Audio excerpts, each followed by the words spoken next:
علیکم نی ویډیو سره تاسو ورکړی وایو امید لرم چې تاسو ټول به روزه خوشاله وئ ژوند په مزو کې به سوابای کې د ظلم انتخاب شوی دا ډیره زیاته افسوسناک واقعه مخې ته شوی دا کو جنۍ د یو بل سره ډیره زیاته مینه کوله گاونډي هلک په گاونډي جنۍ باندې مینو گاونډي جنۍ سره به مینه کوله او دوستانو هغه گاونډي جنۍ د هلک سره مینه نه کوله دا هلک اخر مجبور شو دغه گاونډي جنۍ نه نشه وکړه او ځان سره یې وتښتوله دوستان هغه جنۍ کور والا ډیر زیات خپه دي په چغو باندې جاري وای زمونږ دوی اول او تختوله او بیا دې په بد مرګ باندې قتل کړه دا واقعیا څنګه مخې ته شو ټول معلومات در سره په دې ویډیو کې شریکوم زمونږ دا ویډیو خامخا وګورئ چې پوره معلوماتونه ځان خبر کړئ د نور معلوماتي ویډیوګانو لپاره زموږ چینل سبسکرایب کړئ نشان څخه خامخا وخی چې زموږ هر یو نه معلوماتي ویډیو تاسو ته په اسانۍ سره ملاويږي د ظلم انتها شوی دا ثوابای کې ډېر زیات افسوسناک واقعیا مخې ته شوی دا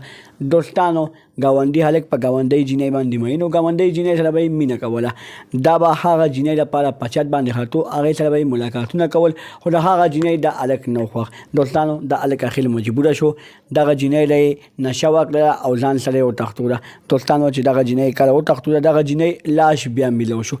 دغه الک داسې حرکت وله کو چې دغه جنۍ ډیره په بد مرګ باندې قتل کړه او د هغه لاش د دوی کوټه راولېګلو دوستانو هغه جنۍ چې کله ملو شوله د هغه پلار او مور په چغو باندې جاري وای مونږ د خپل ډول ګناه خو مونږ د خپل ډول کسر خو چې هغه زمونږ ډول کومه ګناه کړې و چې دې ظالم زمونږ ډول سره دومره ظلم وکړو دوستانو هغه ظالم تر اوسه پورې پولیس نه دی گرفتار کړي دی جنې په څه وجه قتل کړي دا موږ پولیس نه دا گزارش کوو چې دا ظالم گرفتار کړي او تاسو نه خامخا وکړي او بیا ولا بدترینه سزا ورکړي نور معلوماتي ویډیوګانو لپاره زموږ چینل سبسکرایب کړئ نشان څخه خامخا وکړئ چې زموږ هر یو معلوماتي ویډیو تاسو ته په اسانۍ سره ملاويږي والسلام